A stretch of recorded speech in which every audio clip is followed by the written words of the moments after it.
Dentro de la vida existen biomoléculas muy importantes, correcto, muy importantes, que van a permitir justamente la funcionabilidad dentro de la propia célula y por ende dentro del organismo vivo.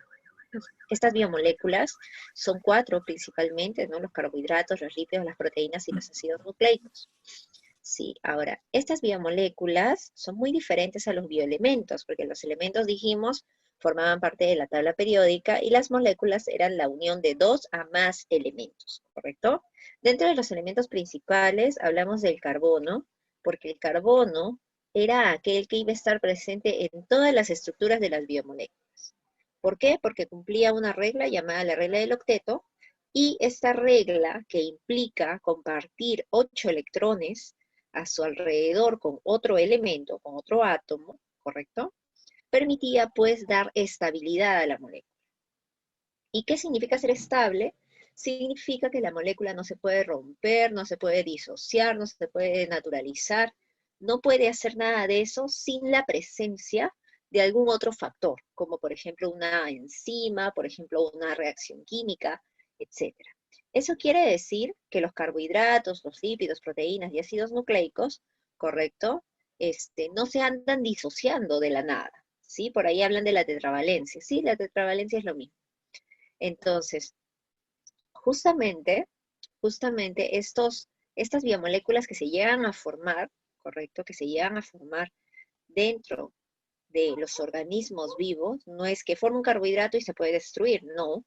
¿Por qué? Porque tiene un esqueleto de carbono, y el esqueleto de carbono otorga estabilidad a la molécula, ¿no? Y es por eso que es tan importante, sí, es tan importante. Entonces, habíamos mencionado, por ejemplo, que existían estructuras lineales, cíclicas, etcétera, y que cada estructura pues era diferente en cuanto a su función, porque la función en las biomoléculas es otorgada por la estructura. Y justamente dicha función hace referencia a los grupos funcionales, que son grupos que se anexan a los esqueletos carbonados de las moléculas para otorgarle justamente eso, una función. Entonces, aquellos que tengan un grupo metilo generarán una función definida. Los que tengan el grupo hidroxilo harán otra función definida. Los que tengan grupo carboxilo harán otra función definida. Distinta. ¿Por qué? Porque hemos dicho que cada grupo funcional le otorga a la molécula una diferente función.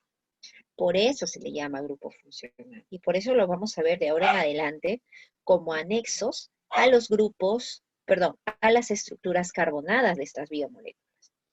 Entonces, para poder comenzar a hablar de biomolécula, primero tenemos que hablar de dos procesos que van a permitir la formación de dichas biomoléculas. A ver, las unidades de toda molécula, ¿sí? La unidad de una molécula, nosotros la denominamos el monómero, ¿correcto? El monómero.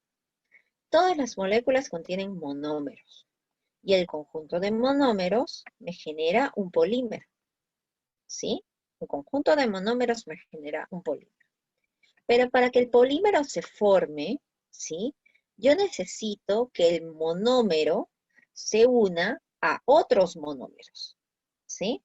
A través de enlaces, ¿correcto? A través de enlaces. ¿Cómo hace eso nuestra célula? Usa transportadores. Los transportadores agarran un monómero y los trasladan hacia el lugar donde está creciendo un polímero.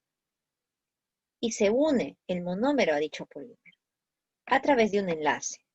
¿Observas? A través de enlaces, los cuales van a ser distintos de acuerdo a la molécula que estemos formando, porque hay enlaces para los carbohidratos, hay enlaces para las proteínas, enlaces para los lípidos, enlaces para los ácidos nucleicos, que son distintos, ¿correcto?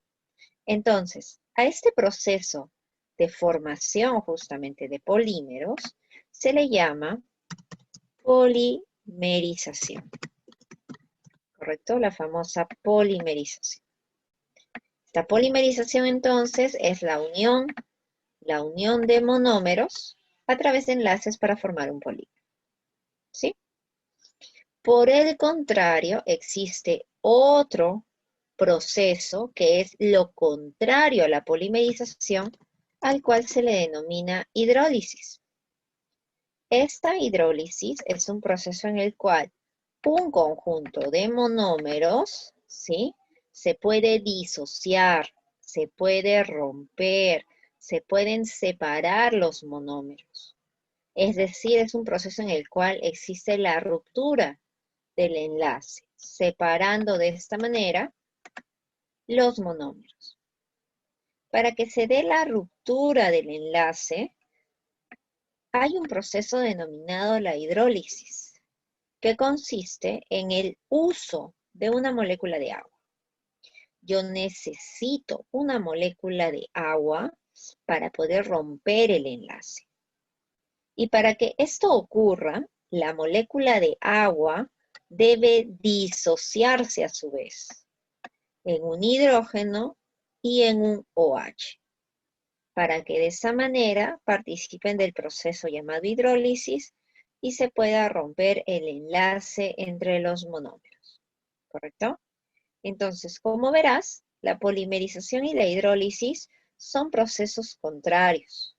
Uno sirve para formar un polímero y otro sirve para romperlo, ¿no? Para disociar el enlace, para degradarlo y separar a los famosos monómeros, ¿sí?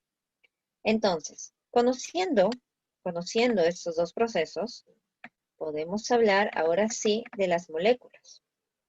Y nosotros dentro de las células pues tenemos distintos, ¿no? Proteínas, carbohidratos, lípidos y ácidos nucleicos que conocemos como ADN y ARN. En la imagen te presento una célula vegetal, en la cual vamos primero a hablar de los carbohidratos, ¿sí? Los carbohidratos en esta célula vegetal la encontramos en diferentes estructuras, por ejemplo. El carbohidrato denominado almidón lo encuentro en el cloroplasto. En la pared celular también hay un carbohidrato denominado la celulosa. Y también tengo carbohidratos en la membrana plasmática, los cuales formarán parte de una estructura llamada el glucocálix, ¿sí?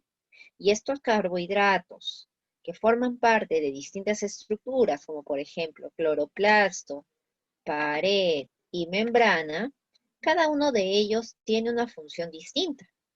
Por ejemplo, el almidón sirve como reserva energética de células vegetales. La celulosa cumple función estructural en la pared celular, mientras que los carbohidratos del glucocálix cumplen la función de receptores de membrana, ¿correcto? Pero al fin y al cabo, todos son carbohidratos, pero cumplen funciones distintas. Y hace un rato hemos dicho que las funciones se deben a la estructura. Y efectivamente, cada uno de esos carbohidratos cumplen función distinta porque tienen una estructura distinta, ¿correcto? Y en cuanto a la estructura es lo que vamos a hablar ahorita. Hace un momento tocamos dos procesos, la polimerización y la hidrólisis. Cuando hablábamos de polimerización mencionamos que existen monómeros que se unen a través de enlaces para formar polímeros, ¿correcto? Resulta que los monómeros de los carbohidratos, ¿sí? Los monómeros de los carbohidratos, se les denominan monosacáridos, ¿sí? Ellos son los monómeros de los carbohidratos, los monosacáridos, ¿sí? Y dentro de los monosacáridos, los más famosos son la fructosa y la glucosa, ¿correcto? La fructosa y la glucosa. Ellos son los más famosos, los más representativos, por así decirlo, ¿correcto? Vamos a hablar un poco de estos monosacáridos, de la fructosa y de la glucosa. Primero quiero que te des cuenta de algo. Vamos a observar su estructura química, que es muy importante, en realidad, cuando hablamos de los monosacáridos. A ver, por ejemplo, si yo tengo allí en la imagen a la fructosa y a la glucosa, y si yo cuento la cantidad de carbonos de fructosa, me doy cuenta que tiene 6 carbonos. Y si cuento los de la glucosa, también tiene 6. Si yo me pongo a contar la cantidad de hidrógenos de fructosa, encuentro que hay 12. Y si cuento los de la glucosa, también. Si cuento los oxígenos de la fructosa, hay 6. Y si cuento los de la glucosa, también. ¿Te das cuenta que ambas moléculas, ambos monosacáridos, contienen la misma cantidad de elementos, la misma cantidad de carbonos, de hidrógenos y de oxígenos? Y si yo escribo la fórmula química, correcto, de la fructosa sería C6H12O6. Y si escribo la fórmula química de la glucosa sería igualito, C6H12O6, porque tienen la misma composición, ¿correcto? Entonces, profesora, ¿qué los hace diferentes? Si tienen la misma composición química. Los hace diferentes su estructura.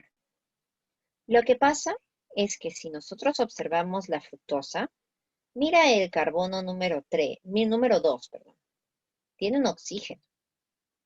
Y si yo observo en la glucosa, es el carbono número 1 el que tiene el oxígeno.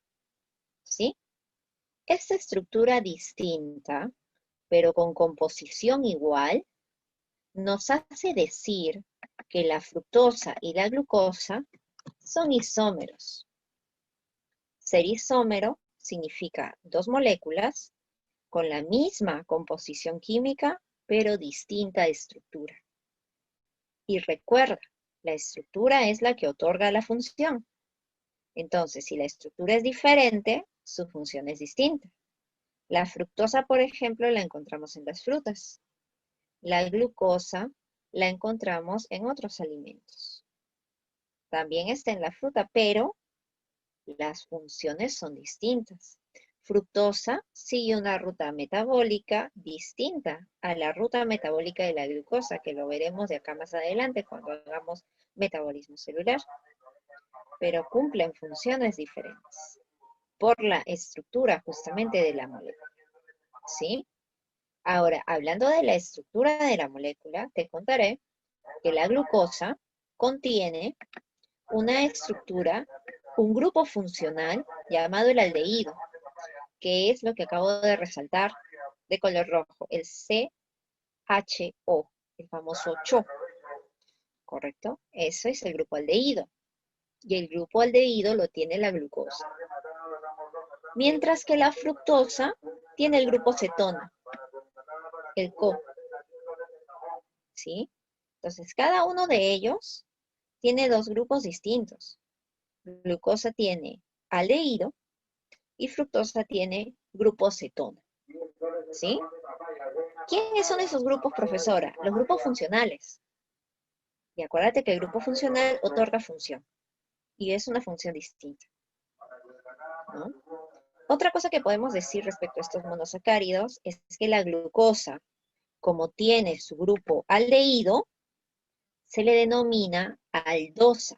Pertenece al grupo de las aldosas. ¿Por qué? Porque contiene el grupo aldehído. Mientras que la fructosa, al contener el grupo cetona, forma parte de las cetosas, ¿correcto? Porque tiene el grupo cetona. ¿Sí? Entonces, la estructura genera una función diferente entre los carbohidratos y entre cualquier tipo de molécula. Ahora, nosotros, dentro de los libros o textos, vamos a poder encontrar estas conformaciones. Por ejemplo, la formación anular, ¿correcto? El de la glucosa son las aldosas. Vamos a poder encontrar conformaciones anulares, proyección de Howard, forma de silla de esferas y barras, pero estas conformaciones no significan estructuras diferentes, ¿no? Todas son lo mismo, esta es igualita a esta y a esta, son idénticas. Solamente que es la manera molecular, o sea, la manera química de poder observarlas, pero todas son igualitos. No es que esta tenga un grupo funcional diferente a esta, diferente a esta, diferente a esta. No, todas son iguales. Entonces, la presentación de la estructura, la presentación de la estructura de la molécula es muy diferente a decir la estructura de la molécula, ¿no? La estructura de la molécula en glucosa tiene su aldehído, mientras que el de fructosa tiene cetona. Acá todos estos tipos de modelo de estructura son de este tipo, con su grupo aldehído, son glucosas, todos. Se ven distintos, sí, porque son formas, modelos de la molécula, pero el modelo no cambia la estructura y por ende no hay cambio de función, ¿no? La función es por el grupo funcional, ¿correcto?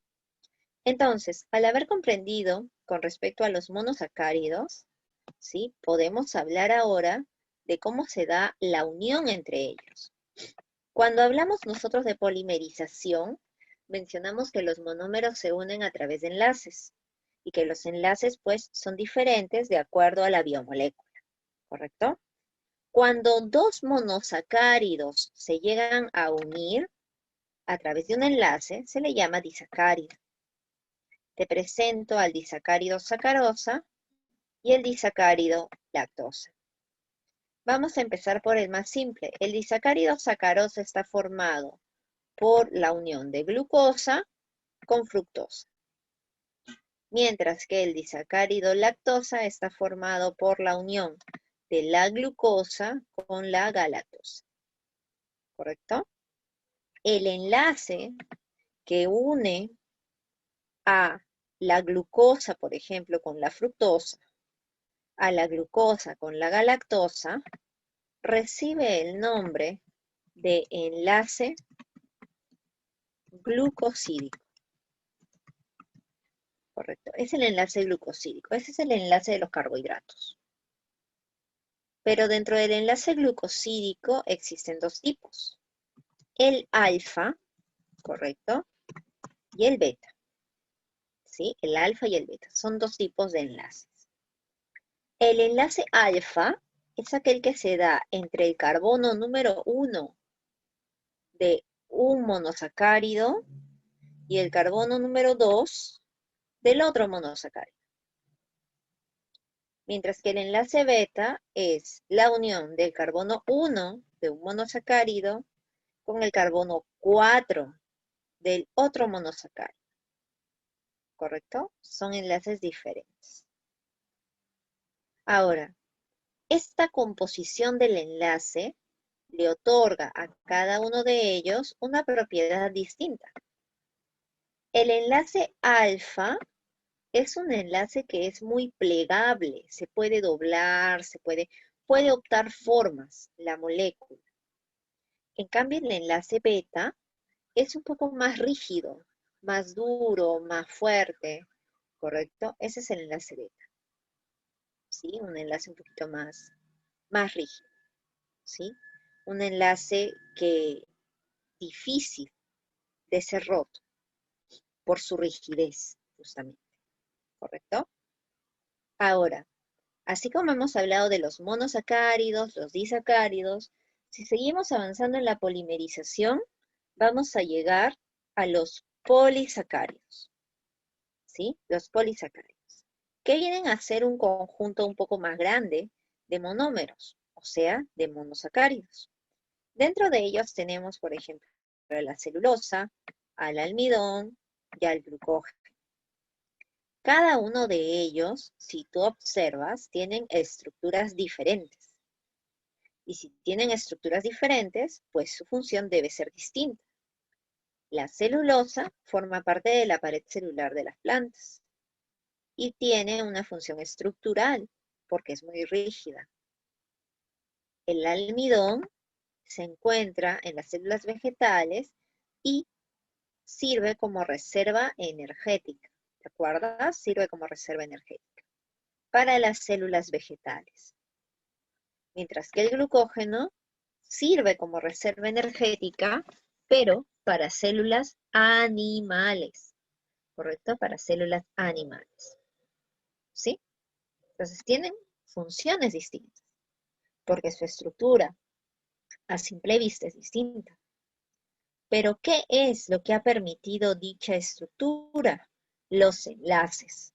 Por ejemplo, la celulosa posee enlaces beta, y los beta hemos dicho que son enlaces rígidos, fuertes. Y con mucha razón porque la celulosa forma parte de la pared celular y tiene que ser una estructura fuerte. ¿Qué tiene que ver el ATP? señorita Mayanga? El ATP es una energía química. Acá hemos dicho que es una reserva energética. No hemos dicho que es energía, es una reserva energética. ¿Correcto? Hay que revisar un poquito el concepto de ATP, ese aspecto. ¿Sí? Entonces, celulosa viene a ser una estructura, ¿correcto? Una estructura rígida, dura, ¿correcto? Impermeable, justamente porque presenta un enlace beta. En cambio, si observamos almidón, tiene enlaces alfa. Y justamente porque los enlaces alfa son enlaces un poquito más maleables, que permiten justamente el plegamiento de la molécula, en este caso en forma helicoidal. Si hubiese beta acá, no se podría hacer eso, porque no lo permite, ¿correcto? Y en el caso del glucógeno, es una estructura ramificada, si te das cuenta. Y es una estructura que contiene enlaces alfa y también enlace beta, ¿correcto? Tiene de ambos, que permiten justamente su estructura pues ramificada, ¿sí? Muy bien. Entonces, acuérdate que en carbohidratos el enlace se llama enlace glucosílico, ¿correcto? El enlace glucosílico. Vamos a hablar con respecto a los lípidos. Y con respecto a los lípidos, antes de llenarte de nombres, porque los lípidos son una familia muy grande, ¿correcto? Te voy a presentar al lípido más famoso. El lípido más famoso se le llama fosfolípido. Y siempre lo dibujamos así, una cabecita con dos colitas, ¿correcto? ¿Cuál es la característica de este fosfolípido? Bueno, que tiene una cabeza que es polar y unas colitas que son apolares, ¿correcto? Si recordamos la clase pasada, polar significa que le gustaba el agua y apolar significa que no, ¿sí? Que no le gusta, que huye del agua. Como es una molécula que tiene ambas partes, ¿no? En una sola molécula, se dice que es una molécula anfipática. ¿Por qué? Porque tiene una parte polar y otra parte apolar, ¿sí? Una molécula anfipática. Ahora, observemos aquí el dibujito que tenemos en azul. Esto es una micela de jabón, ¿correcto? Y la micela de jabón está conformado por lípidos. Y los lípidos se llaman ácidos grasos. El ácido graso es un lípido conformado por una cabeza polar y una sola cola apolar.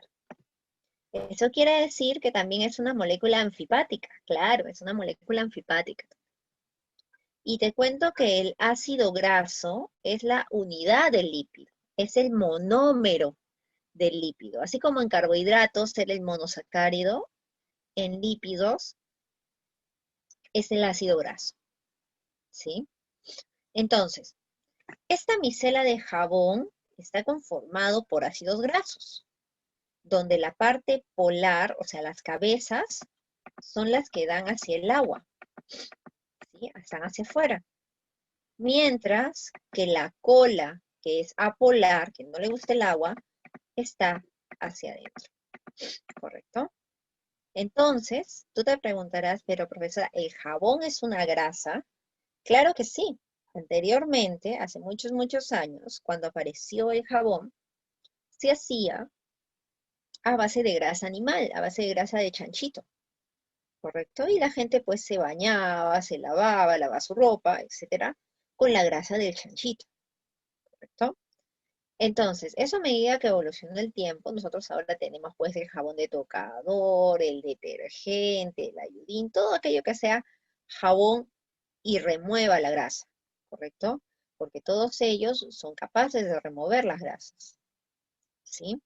Entonces, estas estructuras capaces de remover las grasas tienen que ser grasa también. Porque si tú recordarás la semana pasada, hablamos sobre el agua y el aceite y cómo ellos se repelen, porque al aceite no le gusta el agua, ¿correcto? No le gusta el agua. Entonces huye del agua. Por ende, el aceite y el agua nunca se mezclan. Entonces, tú no me puedes decir que puedes quitar la grasa usando solo agua. Eso es imposible, porque la grasa huye del agua. Entonces, tú no me puedes decir que te puedes bañar o lavar la cara solamente con agua, porque no remueves las grasas. Tú no puedes lavar una sartén solo con agua, porque no hay algo que remueva la grasa. Y lo que quita la grasa es otra grasa, ¿correcto? Otra grasa quita la grasa. Y esos son los jabones, que están conformados por ácidos grasos, ¿correcto? Entonces, ahora sabiendo que la unidad del lípido se llama el ácido graso, vamos a hablar de las moléculas, de las diferentes moléculas que se forman a base de estos monómeros llamados los ácidos grasos. Una molécula muy importante que se llega a formar es el triacilglicerol, o también llamado triglicérido, ¿no? El triglicérido del que tanto hablan los doctores, ¿no? El triacilglicerol o triglicérido. Bueno, te cuento que se le llama triacilglicerol por la siguiente razón. Tri viene de tres, ¿correcto? ¿Tres qué? Tres acil. ¿Quiénes son los acil? Los ácidos grasos. 1, 2, 3, ¿correcto? Tres ácidos grasos unidos a un glicerol. Acá está, la cabeza de glicerol. Entonces el triacilglicerol o triglicérido vienen a ser tres ácidos grasos unidos a una cabeza de glicerol. ¿Y cómo se unen? ¿Cómo se llama el enlace que los une? Bueno, el enlace que los une se le llama enlace éster. Y el enlace éster utiliza el grupo carboxilo. Mira, estos son los grupos carboxilo que forman parte del enlace éster que une cada ácido graso con la fracción de glicerol. Cada ácido graso con la fracción de glicerol. Cada ácido graso con la fracción de glicerol.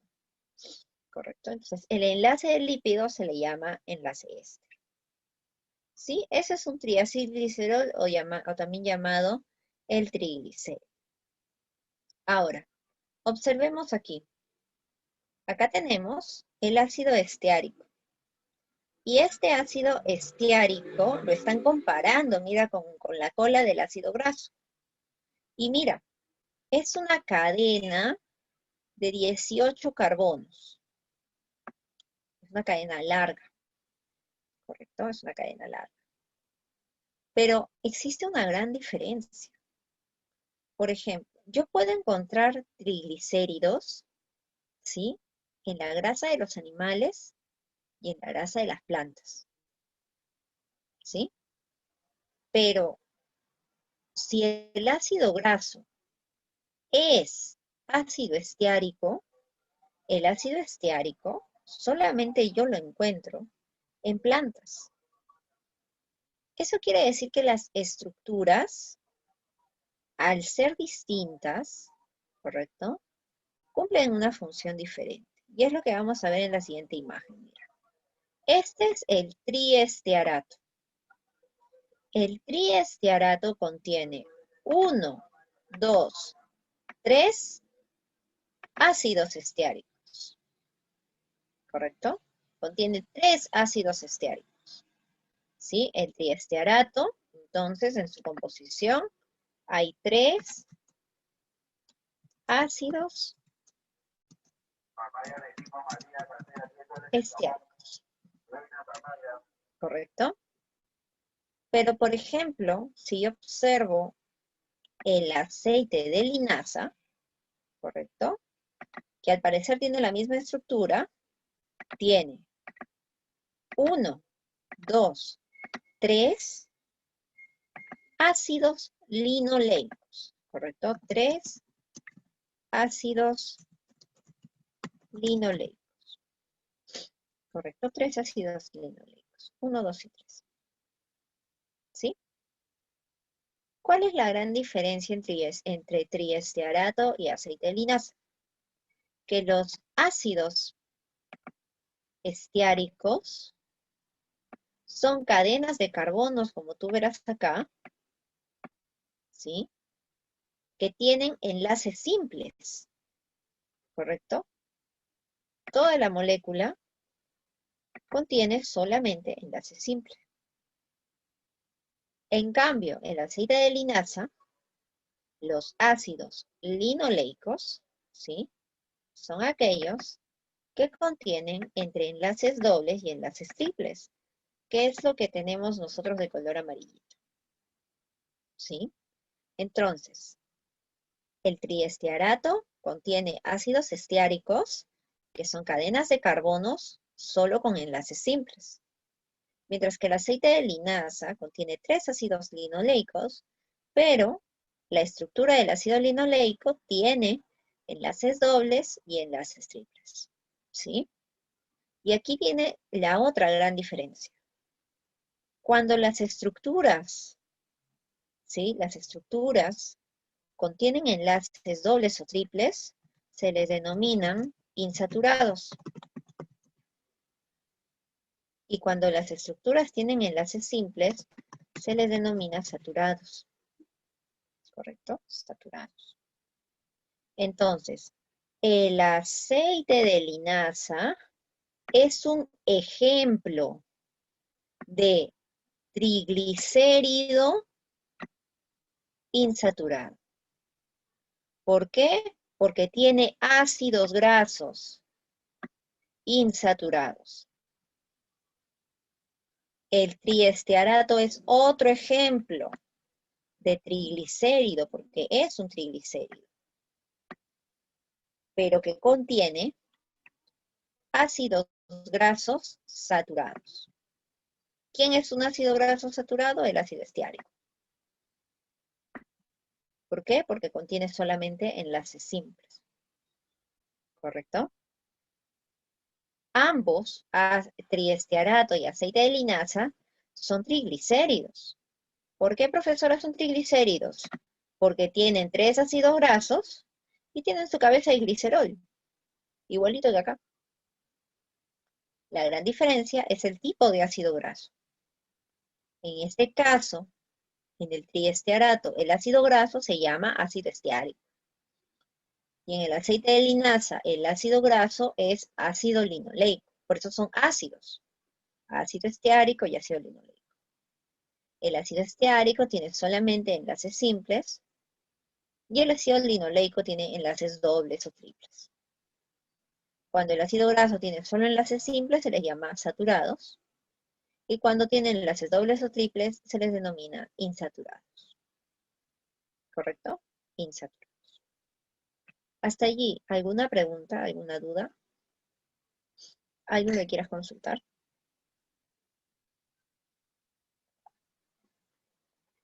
Muy bien. Entonces,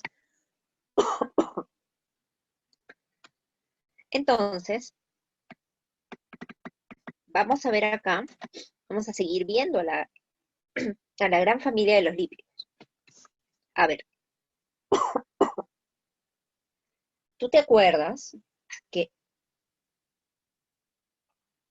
habíamos hablado justamente de los fosfolípidos, correcto? Al inicio, yo te dije que tenía una cabeza polar y tenía pues sus 2 colitas apolares y que por eso se le llamaba molécula anfipática, ¿correcto? Molécula anfipática. Resulta que los fosfolípidos se clasifican, ¿sí? Y tenemos diferentes. Por ejemplo, el fosfolípido fosfatidilcolina, que es el que te estamos presentando aquí. Este fosfolípido tiene sus colas, ¿correcto? Como observarás, de ácidos grasos. Ahora la pregunta es, ¿son saturados o insaturados? ¿Alguien me puede responder? ¿Saturados o insaturados los ácidos grasos? Saturados, ¿correcto? Porque tienen solamente enlaces simples. Muy bien, excelente. Tiene su columna de glicerol, ¿correcto? Pero adicionalmente tienen un grupo fosfato y un grupo funcional llamado la colina. ¿correcto? Entonces, así solito se llama fosfolípido. Pero si yo le añado un grupo funcional, como por ejemplo la colina, se llamará fosfatidilcolina, ¿correcto? Si yo le añado otro grupo funcional, como por ejemplo la etanolamina, se llamará fosfatidiletanolamina, ¿correcto? Entonces, dependiendo del grupo funcional, va a recibir su nombre, ¿sí? Va a recibir su nombre. Entonces, esto nos va a generar que existan diferentes fosfolípidos, cada uno con el nombre de acuerdo a su grupo funcional. Y justamente cada uno de estos fosfolípidos va a cumplir funciones diferentes, sobre todo a nivel de la membrana plasmática. Cuando lleguemos a ese tema los vas a ver, ¿sí? Pero todos los lípidos, los fosfolípidos en este caso, tienen una función distinta porque tienen un distinto grupo funcional, ¿no? Y por el cual también cambian su nombre. Fosfatidilcolina, fosfatidiletanolamina, ¿correcto? Y etcétera, ¿sí? Ahora, dentro de la familia de los lípidos, que como te dije es grande, tenemos también a los esteroides, ¿correcto? Y los esteroides, pues en algún momento los debes de haber escuchado, ¿sí? Y son aquellos que a veces las personas se inyectan, ¿correcto? Para aumentar masa muscular, ¿no? Dicen los esteroides, ¿no? Los famosos esteroides, ¿sí? Los esteroides tienen una estructura muy distinta al triacilglicerol, al fosfolípido, ¿correcto? Su estructura básica la componen 4 anillos. 1, 2, 3, 4. 1, 2, 3, 4. 1, 2, 3 y 4. Cuando tú ves una estructura que tenga 4 anillos, ten por seguro que es un esteroide, ¿correcto? Es un esteroide, una estructura basada en 4 anillos. Ahora, te presento a los esteroides. Mira, tenemos el esteroide colesterol, el esteroide testosterona y el esteroide estrógeno. Y tal vez te sorprenderá saber que el colesterol es un esteroide, porque, bueno, en algunos casos, pues el colesterol es dañino, no es cierto, pero en realidad es parte verdad y parte falsa, porque el colesterol es muy importante en la membrana plasmática de las células. Entonces, tan malo no es. Y forma parte de la familia de los esteroides, ¿sí? Entonces, testosterona y estrógeno, pues son hormonas, ¿correcto? Eso sí, sí lo sabemos.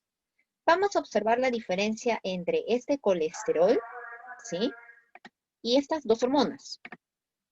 La gran diferencia a simple vista en la estructura es este radical, ¿no? El colesterol de los tres es el único que lo tiene en su estructura, ¿no? Una cadena larga, fuera de los 4 anillos. Testosterona no lo tiene, estrógeno tampoco.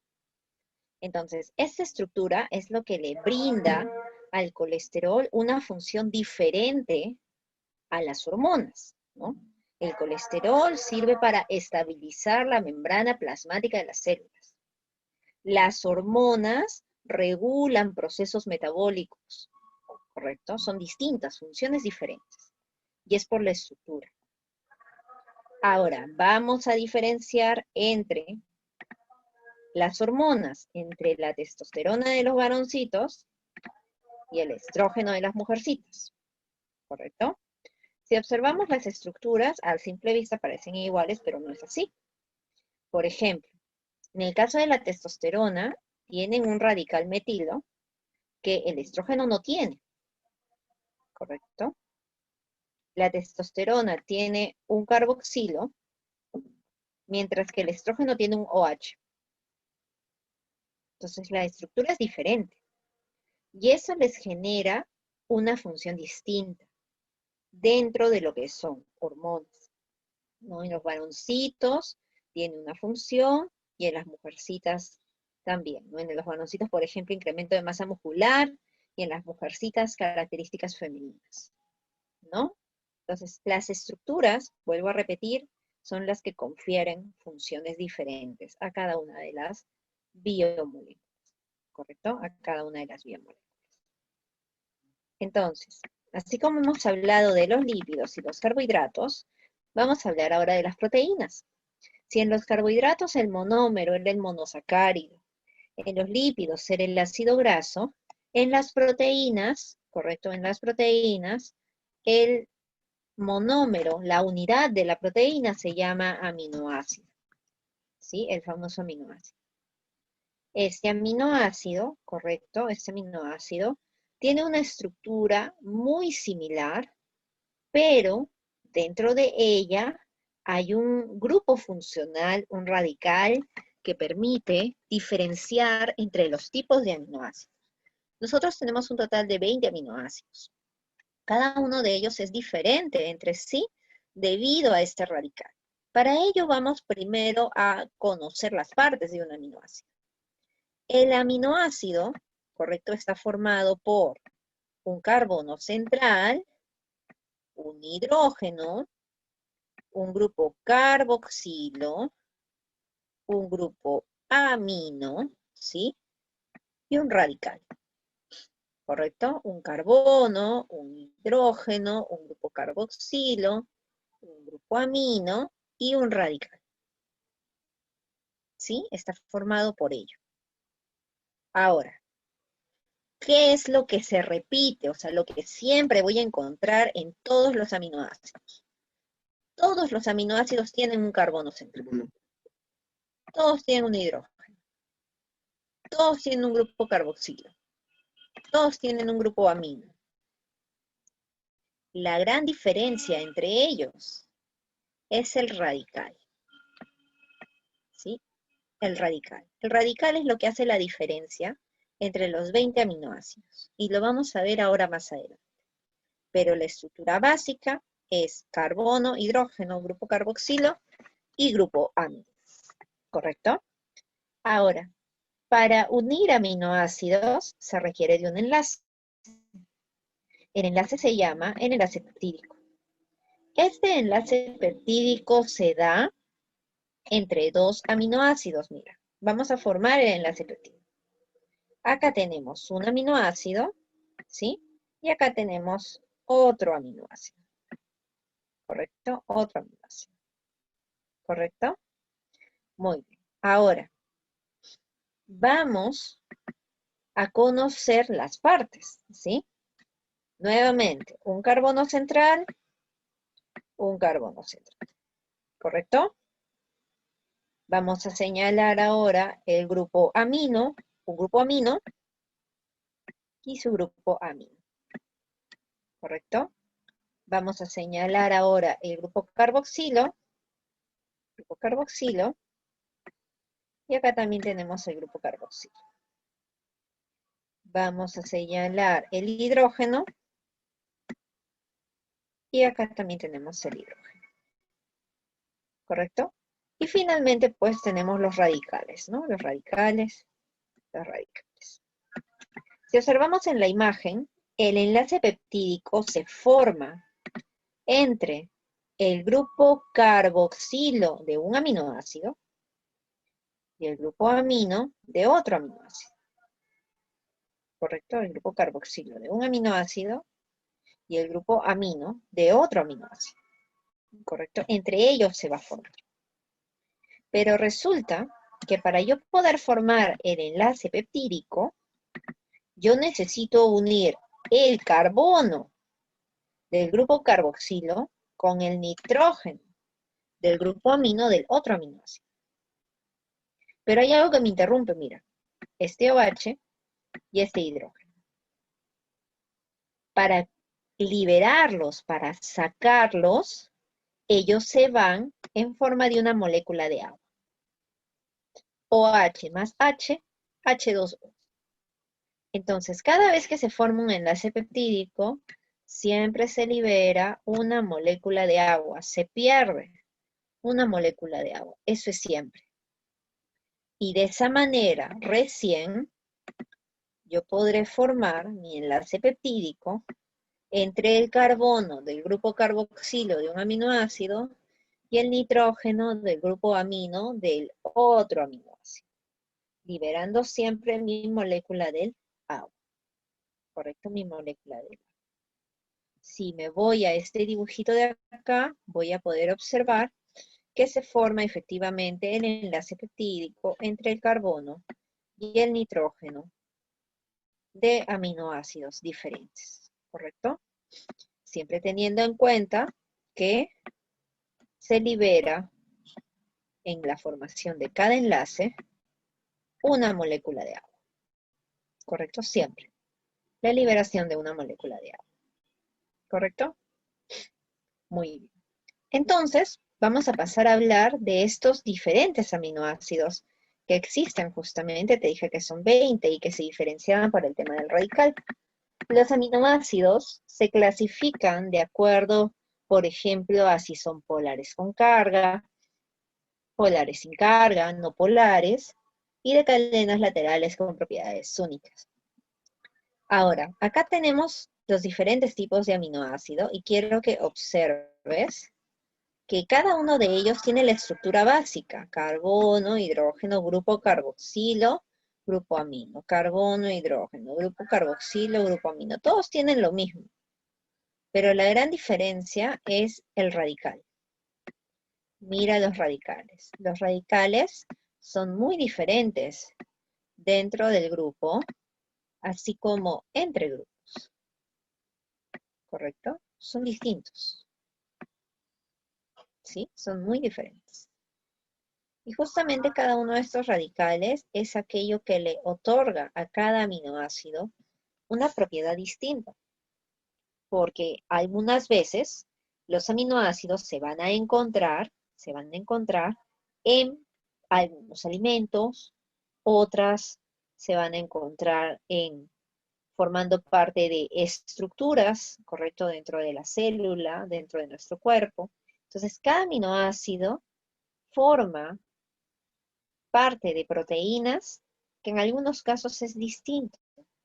Y justamente por el tipo de aminoácido es que la proteína en sí tiene al final una propiedad distinta, ¿no? Y justamente cada aminoácido es especial, cada quien con su función, de acuerdo al grupo funcional que presenta, ¿correcto? De acuerdo a su grupo funcional. Ahora, nosotros, si bien es cierto, ahora conocemos los aminoácidos y tienen diferencia en el radical, debemos saber que existen estructuras dentro de las proteínas, ¿no? Por ejemplo, acá tenemos a Linus Pauling y Robert Corey, ¿correcto?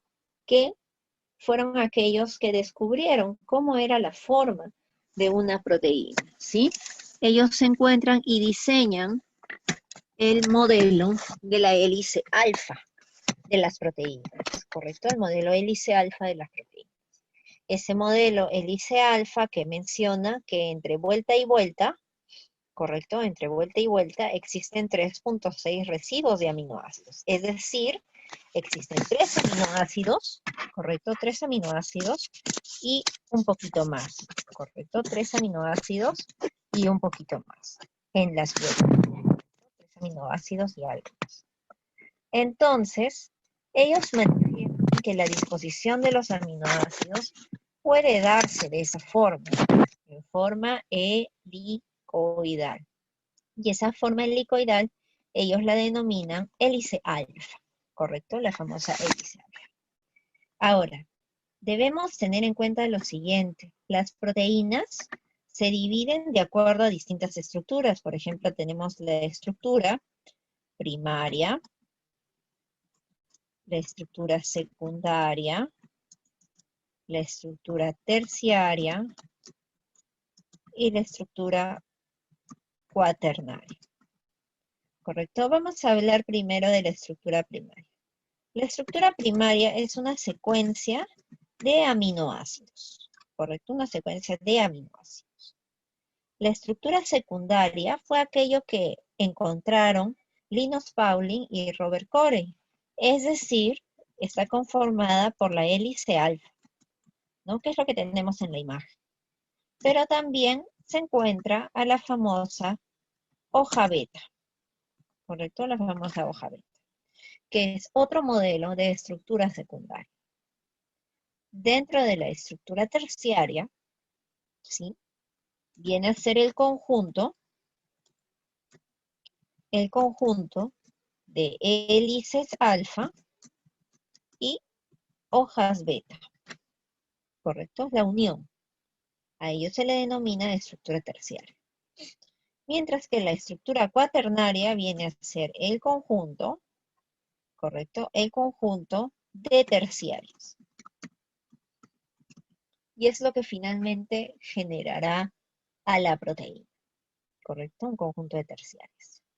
Entonces, esas son las estructuras por las cuales evoluciona la proteína, ¿no? Primero es una secuencia de aminoácidos, luego opta la conformación de hélice alfa u hoja beta, luego la unión justamente de las hojas beta o hélices alfa, ¿sí? Y finalmente en la estructura cuaternaria ya la unión completa, ¿correcto? De las estructuras terciarias, ¿correcto? Las estructuras terciarias. Muy bien. Y eso sería en cuanto a lo que denominamos proteínas.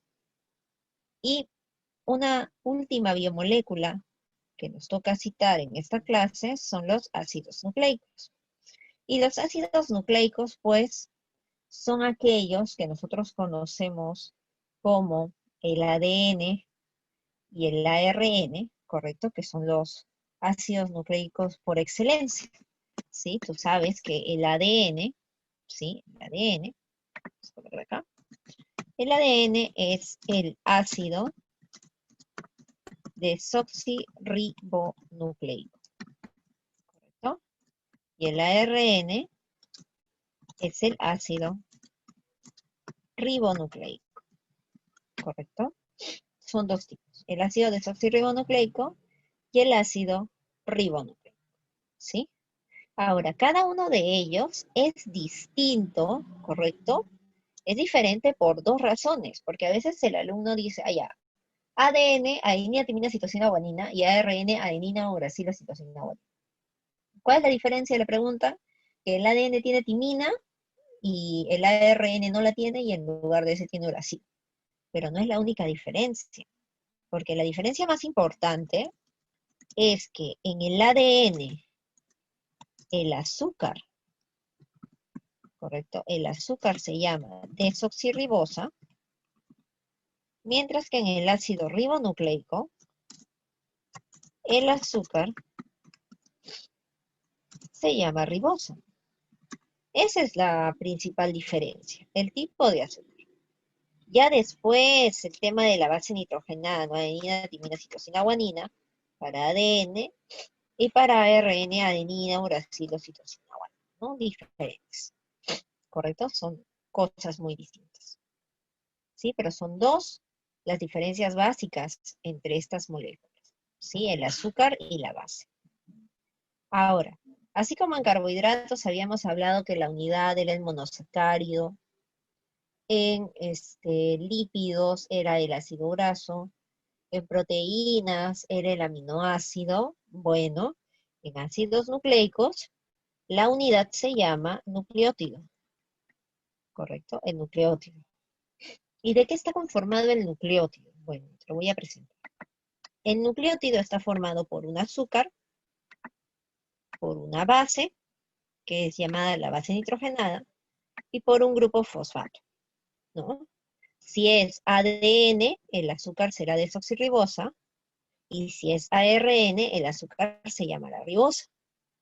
Si es ADN, la base nitrogenada será adenina, timina, citosina o guanina, ¿correcto?